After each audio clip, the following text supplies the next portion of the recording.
धार्मिक संदर्भ में आपके पास 2 कैटेगरीज़ होती हैं, जिनसे मैं वाक़ई प्रभावित हूँ।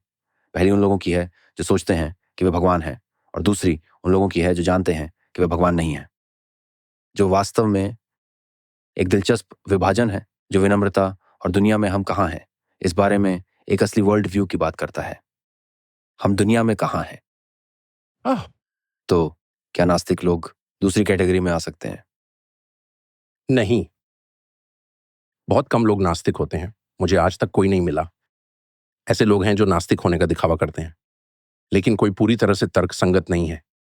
और हर कोई, मेरा मतलब है, ये एक घिसा-पिटा सच है। हर कोई अत्यधिक तनाव में खुद से एक उच्च शक्ति की ओर आकर्षित होता है क्योंकि हर कोई जानता है कि उससे बड़ी एक उच्च शक्ति है। तो सच्चाई ये है कि ये केवल लोग हैं जो इस भ्रम में हैं कि वे भगवान हैं। कोई इसे सच नहीं मानता। अगर तुम भगवान हो तो छत से कूदो और देखो क्या होता है। आप समझ रहे हैं? कोई इसे सच नहीं मानता। लेकिन लोग ऐसा व्यवहार करते हैं जैसे ये सच हो। और वे लोग खतरनाक होते हैं। और इसीलिए केवल वही लोग मेरे विश्वास के लायक हैं जो अपनी सीमाएं जानते हैं। और मैं वाकई आज सुबह अपने सोना में सोच रहा था कि जिन लोगों का या जिनसे मिला हूं, उनमें एक ऐसे व्यक्ति हैं जिनसे मैंने बात की है लेकिन उनका इंटरव्यू नहीं लिया है। मैं अब तक जितने लोगों से भी मिला हूं, उनमें सबसे शानदार लीडर एक किंग हैं। वो हैं MBZ, अबू धाबी के शेख मोहम्मद, जो मुस्लिम हैं। मैं डेफिनेटली मुसलमान नहीं हूं। मैं ईसाई, एक प्रोटेस्टेंट ईसाई हूं। और इसलिए मैं उनके रिलीजन से सहमत नहीं हूं और मैं राजशाही से भी एग्री नहीं करता। लेकिन वह अब तक मिले सबसे बेहतरीन लीडर हैं और अब तक उनकी बराबरी का कोई है भी नहीं। और वो ऐसे क्यों हैं? खैर, मैं आपको इस टॉपिक पर 1 घंटे तक बोर कर सकता हूं, लेकिन वो इतने अच्छे लीडर क्यों हैं? क्योंकि वो अपनी लिमिटेशंस और अपने ताकत की लिमिटेशंस और अपनी दूरंदेशी की लिमिटेशंस को बहुत अच्छे ढंग से जानते हैं। जब आप रियलिटी के साथ शुरू करते हैं तो ये ह्यूमिलिटी भी नहीं है। ह्यूमिलिटी एक दिखावा हो सकता है, जैसे ओह! मैं कितना हम्बल हूँ, ठीक है? हम्बल ब्रैग यूँ ही एक फ्रेज़ नहीं बना, इसका मतलब कहीं ज़्यादा गहरा है। ये सिर्फ़ इतना ही नहीं है। क्या मेरे पास कोई जादुई ताकत है? क्या मैं भविष्य देख सकता हूँ? नहीं, कोई बात नहीं, ये बस एक फैक्ट है।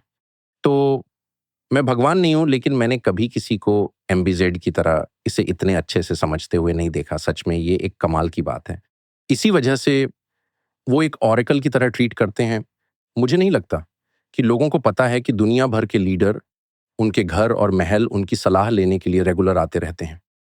मुझे नहीं लगता कि इसका कोई समानांतर उदाहरण है। मैं इसे ज्यादा बढ़ा-चढ़ा कर नहीं कहना चाहता, लेकिन सच कहूं तो यह कुछ हद तक सलोमन के द्वार जैसा है, जहां दुनिया भर से लोग उनकी राय जानने के लिए आते थे। अब वे ऐसा कैसे कर पाते हैं? क्योंकि अब्बू धाबी की सेना बेहद शक्तिशाली है। मेरा मतलब है, वो अमीर है, इतने सारे तेल और गैस के कुएं हैं। लेकिन आप जानते ही हैं, इस तरह की चीजें तो बहुत से देशों के पास हैं, जैसे कनाडा। समझ रहे हैं? कोई भी ओटावा, तहवा में जस्टिन ट्रूडो से कुछ पूछने नहीं आ रहा है कि वह क्या सोचते हैं। नहीं, ये ह्यूमिलिटी है। यहीं से विजडम पिक्चर में आती है।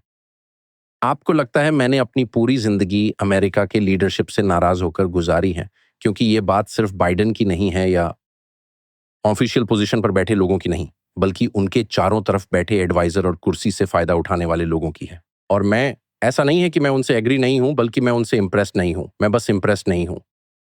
वे इतने कैपेबल नहीं है ना? तो यही मैं निक्की हेली के बारे में कह रहा था। मुझे नहीं लगता कि निक्की हेली दुनिया की सबसे बुरी इंसान है। मुझे लगता है कि वह अजीब है। और हर कोई कहता है, ओह! निक्की हेली या माइक पोम्पेओ। क्या? महान लीडर बहुत कम पैदा होते हैं कि जब आप एक को देखते हैं, तो आप तुरंत जान जाते हैं। बिल्कुल। और मुझे ज़्यादा अच्छी बात ये लगी कि अब्बू धाबी में शेख मोहम्मद ऐसी शख्सियत हैं, जिन्हें दुनिया में हर कोई जानता है। और मैंने इस पर कभी कोई स्टोरी नहीं देखी और मैं गेस नहीं कर रहा हूँ। मुझे पता है कि ये सच है क्योंकि मैंने इसे देखा है। दुनिया में हर कोई उन्हें जानता है और इसलिए अगर कोई मसला होता है तो वही इंसान होते हैं जिसे लोग कॉल करते हैं। जैसे सब लोग उसी आदमी को कॉल करते हैं। और आपको पता है वह UAE नाम के छोटे से देश को चलाते हैं। मेरा मतलब है, आप समझ रहे हैं ना? अबू धाबी में कई अमीरात हैं, लेकिन वह देश के राष्ट्रपति हैं फिर भी। और उनके पास बहुत सारी एनर्जी है और बहुत सारी दौलत और भी बहुत कुछ। और दुबई में बहुत अच्छी रियल एस्टेट और रेस्तरां हैं। लेकिन असल में ये एक बहुत ही छोटा देश है जो 50 साल पहले एक देश भी नहीं था। ये कैसे हुआ? केवल उनकी ह्यूमिलिटी और उस ह्यूमिलिटी से पैदा होने वाली विजडम के दम पर। बस इतनी सी बात है।